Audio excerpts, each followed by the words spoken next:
అన్న కోట్రోడు 7 days suspend చేసిండు అన్న. ఎట్లా ఎట్లా ఏం చేయాలన్నా నేను?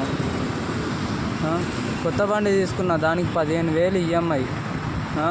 15,000 ఈఎంఐ నేను ఇక్కడికి వెళ్ళి కట్టాలి. మంత్ ఎండ్ వచ్చేసరికి సస్పెండ్ చేసిండు. ఎలా అన్న బతికేది?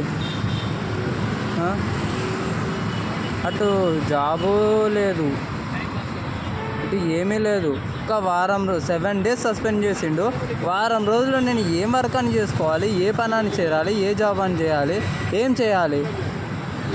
ఆ పోట్రానికి ఇంత కూడా అర్థం అవుతలేదన్న, మా బాధలు ఇంత కూడా అర్థం అవుతలేదన్న. అన్న మీరన్న కొంచెం అందరూ చూడండి అన్న, నాకు ఎంత ఇబ్బంది పెడుతున్నారంటే అంత ఇబ్బంది పెడుతున్నాం. వారం రోజులు ఏం చేయాలన్న? తినడానికి లేదు, ఏం లేదు. మ్యారీడ్ అయ్యింది, చిన్న పిల్ల ఉంది, నాకు 1 year బేబీ ఉంది. ఏం చేయాలన్న చెప్పు? సావాలన్నా చెప్పు? అరే మంచిగా బతుకుతున్నాం రా నాయన అనుకుంటే మళ్ళీ వీడు నాకు ఏం చేయాలన్నా ఏడుపు వస్తుందన్న. రోజు ఏడ్చుకుంటున్నానన్న. ఇప్పటికి 4 days అయిందన్న.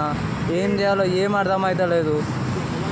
ఇంకొక 4 days అంటే ఇంకొక 3 days ఉందన్న. 3 daysలో ఏం చేయాలి? ఇంక 3 days అవ్వగానే అన్ని ఈఎంఐలు వచ్చి పడతాయి. Month end